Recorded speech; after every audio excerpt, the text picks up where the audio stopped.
Promoting dialogue. It's May Day in Dakar, 1 o'clock in Cotonou. Good afternoon and many thanks for staying tuned to West Africa Democracy Radio, broadcasting on 94.9 FM and online at wadr.org. Welcome to Newslink. Here are the top stories. 1 year on President Diomaye Faye, analyst Mamadou C. Albert weighs in on progress and challenges. Senegalese citizens are calling for reforms, whether in public finances, politics, or social relations. There is a need for a healthier and more transparent environment. Social and economic conditions remain uncertain, which is a source of concern for many. The Gambia's Immigration Department arrests over 70 West African migrants heading to Europe. Thousands of displaced children in northeastern Nigeria denied access to education, despite government promises to provide schooling for internally displaced persons. They even built a school just outside of this camp, and they told us that we will be able to put our children, and we're happy. But since after the completion of that school, we have not been able to take most of our children to the school. The international community expresses support for Niger as it mourns the death of dozens of people killed in a deadly attack in Fambita.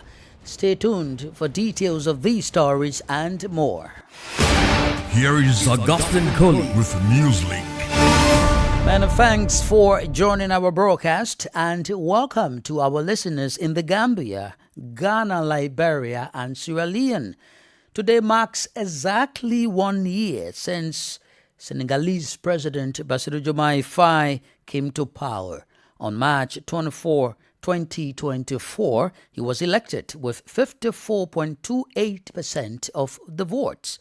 12 months later, the head of state and his prime minister, Ousmane Sonko, have implemented several institutional reforms, including the launch of a new economic development plan called Vision Senegal 2050. But as Christopher Teacher reports, major challenges remain. A few months before the election in 2024, now President Bassirou Diomaye Faye was chosen by Ousmane Sonko to lead the PASTEF, Le Patriote Party's candidacy while both were in prison. Released on March 14, Faye, originally from N'Djamena in the Thiès region, had just 2 weeks to campaign. By the evening of March 24, he emerged victorious, defeating Amadou Ba, the designated candidate of Macky Sall's APR party. 1 year later, President Faye, who appointed Ousmane Sonko as his prime minister, has introduced several reforms. Political analyst Mamadou C. Albert shares his insights. The country is calm, indicating stability, and the majority of people remain confident. There is hope that justice will be served, that the rule of law will prevail, and that public funds will be managed more effectively. This optimism is what fuels expectations for change. There is hope for a shift in governance and in the way things are done. Mamadou C. Albert believes the hope sparked by Senegal's new leadership remains strong. However, significant challenges lie ahead in the next 4 years of their mandates. Senegalese citizens are calling for reforms, whether in public finances, politics, or social relations. There is a need for a healthier and more transparent environment. Social and economic conditions remain uncertain, which is a source of concern for many. Key sectors such as healthcare and education continue to face challenges. Structurally, Senegalese people recognize that significant reforms are necessary. Meanwhile, the opposition has strongly criticized the government first year in office. United under the Front for the Defense of Democracy and the Republic, the opposition has declared President Bassirou Diomaye Faye's first year as a disaster disastrous one. The coalition, comprising several opposition parties, condemns what it describes as democratic backsliding and economic mismanagement. In response, they have announced plans for nationwide protest in the coming days. Christopher, a teacher with that report. In neighboring Gambia, the Immigration Department has arrested more than 70 West African migrants attempting to travel to Europe. The group, which includes nationals from the Republic of Guinea, as well as Guinea-Bissau and Senegal, was intercepted over the weekend following a security operation. Sankule Janko has more in this report. Authorities raided the residence in Olyundum on the outskirts of Banjul after receiving a tip-off. Dozens of migrants were found in a 3-bedroom apartment where they were reportedly waiting to depart. Public Relations Officer of the Gambia Immigration Department, Siman Lo, provides details. We have 34 of them who are Senegalese, 35 of them as Guineans, 4 are Gambians, and 2 from Bissau Guinea. And among this number, 63 of them are found to be male, 12 are female, and 4 are minors. Law confirmed that 2 Gambian smugglers have been arrested, while the suspected ringleader, a Senegalese national, remains at large.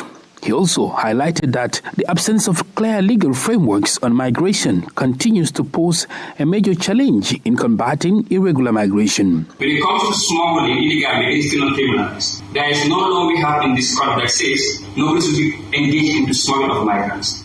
So if this is still under situation, that is why we have most known Gambians using the Gambia as a hotspot and a hub. Because if you go to Senegal, they have a lot that talk about migration. So now if they are arrested or intercepted there, they can go to the courts. But if you come to the Gambia, even though you might be positive, you have minimal rules that can punish you. For years, the Gambia has been a key transit point for West Africans attempting to reach Europe. While some succeed, thousands have died at sea, and many more remain unaccounted for. Experts cite high youth unemployment and limited economic opportunities as key drivers of irregular migration. Sankule Janko fight that report. For more on security matters, let's travel to the Central Sahel region, particularly in Niger, the country which is in shock after a brutal attack in Fambita on Friday, which claimed the lives of 44 civilians. In response, civil society organizations are urging the military to step up efforts in the fight against terrorism. Abdullahi Hassan reports. The attack in Fambita, located in the Tilaberi region, has spread fear among the local population. The Nigerian Movement for Justice, Independence and Equity, a civil society organization, has strongly condemned the assault. Its coordinator, Abdurrahman Idi Hassan, is calling for urgent action. Given the vast resources the state has for national security, it is shocking that such individuals were able to organize, attack an entire village and kill up to 40 people. Like in a Sambisa attack, and yet it happened. This is truly frustrating. We're in a state of complete crisis. Since taking power, the military has struggled to curb attacks by armed groups. With the security situation worsening, Abdurrahman Idi Hassan believes authorities must reassess their approach. They must not forget the commitments and motivations that led them to carry out this coup. They claim they wanted to put an end to these attacks, to this barbarism that kills and devastates cities across the world. But so far, I would say they have not been able to take full control of the situation. The military must reassess their approach, strengthen their vigilance, and redouble their efforts. The attack occurred during Friday prayers when gunmen stormed the village mosque and opened fire on worshippers. In response, authorities have declared a 72-hour national mourning period. Mutala Zoberu's report from Niamey, voiced by Abdullahi Hassan. Meanwhile, the international community has expressed its support for the country, that's Niger, in the wake of attack that left at least 40 dead. Turkey, China, and Russia have strongly condemned the killing. The Turkish embassy in Niamey expressed deep sorrow over the attack, calling it a heinous act and extending condolences to the people of Niger. The Chinese embassy also condemned the assault, reaffirming solidarity with the Nigerian government. Russia's embassy described the incident as barbaric and strongly condemned the terrorists behind it.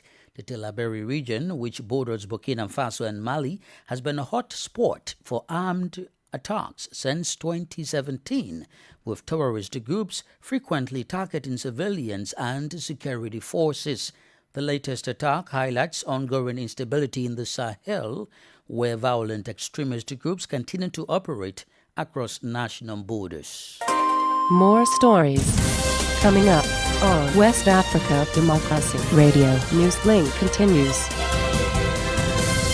Now, just before leaving the Sahel, in Burkina Faso, the Association of Journalists of Burkina Faso, AJB, has expressed strong concerns over growing restrictions on press freedom.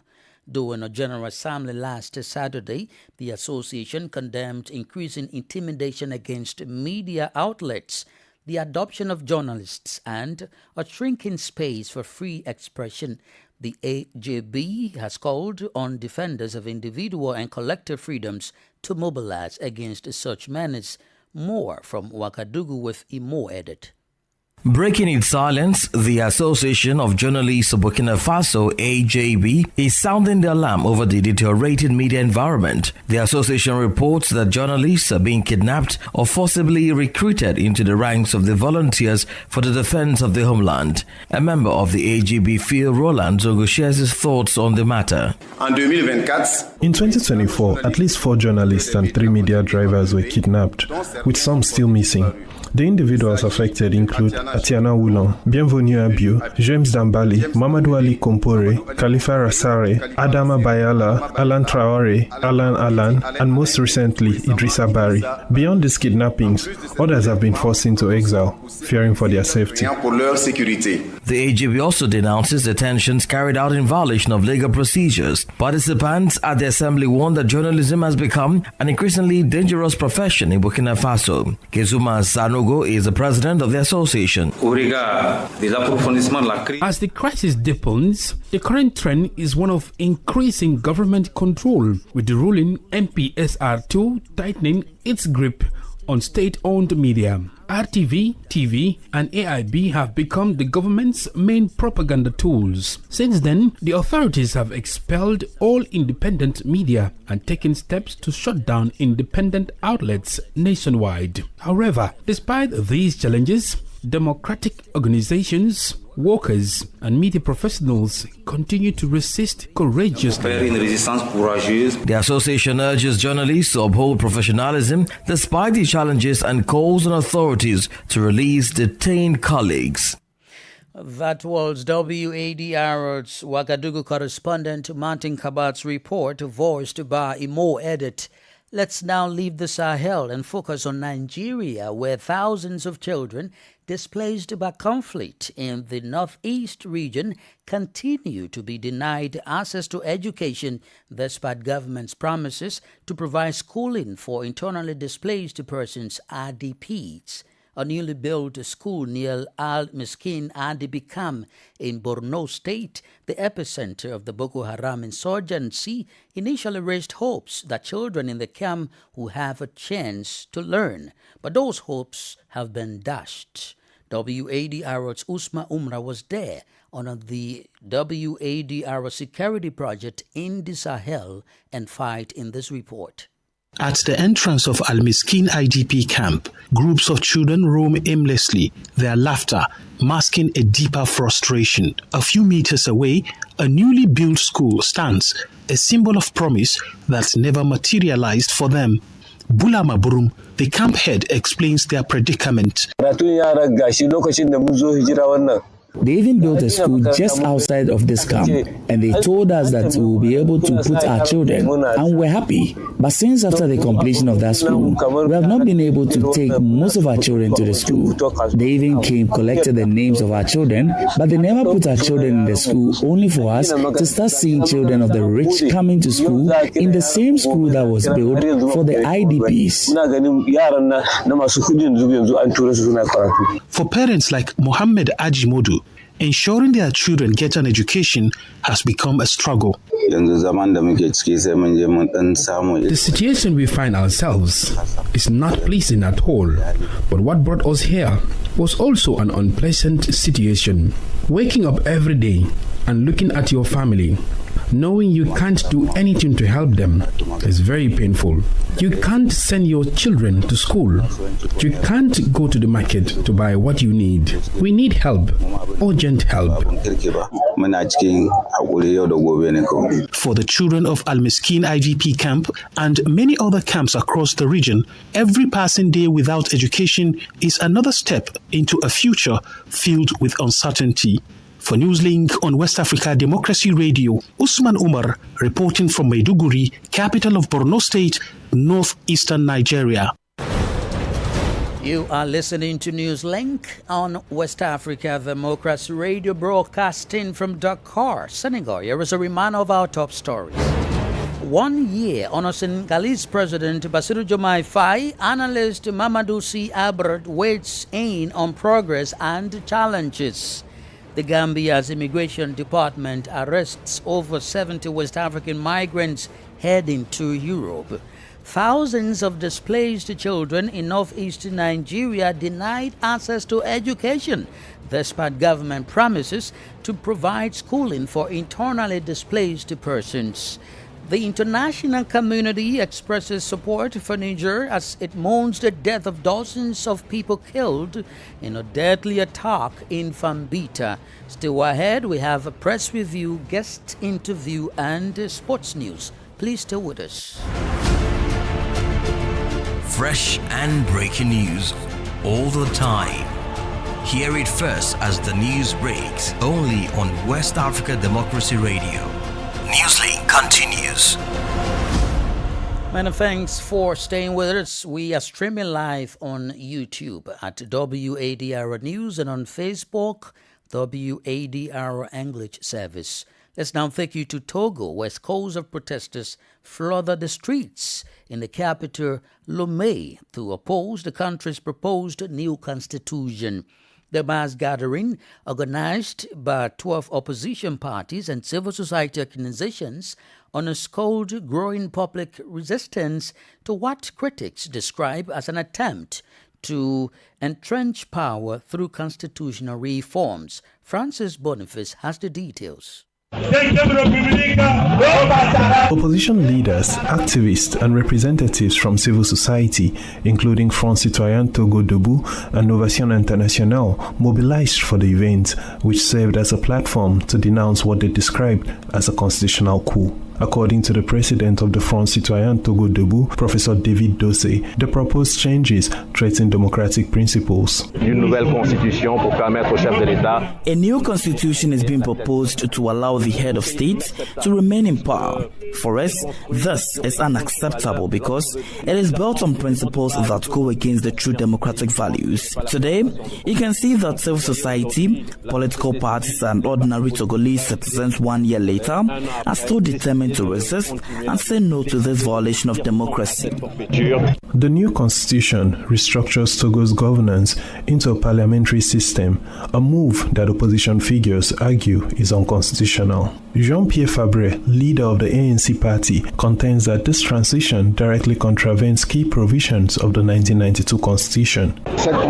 This constitution was amended illegally, violating its own articles and bypassing public consultation. The justification claims a shift to a parliamentary system for modernization, but the system it establishes is not truly parliamentary. In a genuine parliamentary system, the government is accountable to the National Assembly. If it loses a confidence vote, it must resign. However, Article 54 reverses this principle. Here, if the government fails to secure the Assembly's confidence, it does not step down. Instead, it has the power to dissolve the National Assembly, undermining democratic checks and balances. The rally also saw participation of delegations from other opposition parties that did not sign the charter, including the Dynamique pour la Majorité du Peuple, DMP, and the Parti Socialiste pour le Renouveau, PSR, signaling broad-based concerns over the constitutional reforms.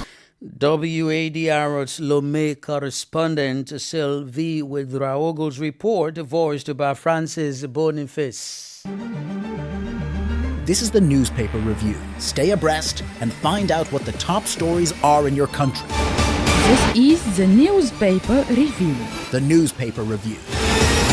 Let's travel back to Abuja, Nigeria's capital and region, Usman Umar, this time for the press review. We begin the day with the Punch newspaper, and the Punch has on its front page this raft of stories. Nigeria's sole representative, Enekwechi, 5th at World Indoors Championship. And we have other stories here. Ondo Amotekun arrests 32 kidnapped suspects, and abducted Anambra priest regains freedom. Suspects' vehicles recovered. We'll now take leave of the Punch newspaper to take a look at This Day newspaper. And This Day is leading with this story, which is an update on the ongoing state of emergency in oil-rich River State.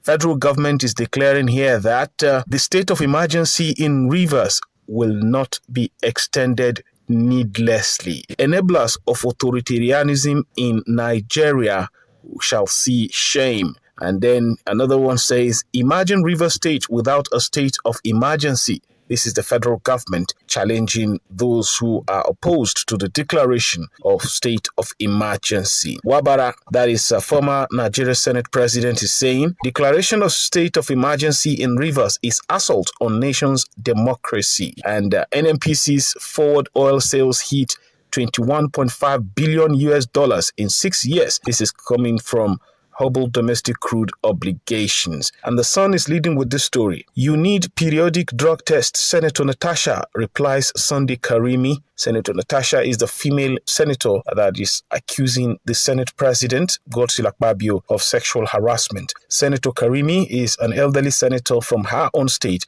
who has decided to side with the Senate President and made some remarks last week. Senator Natasha is here responding to Senator Sunday Karimi, saying you need periodic drug tests. Natasha versus Senate, twists and turns of a debacle. And finally, our paper for consideration today is Leadership newspaper that has the story.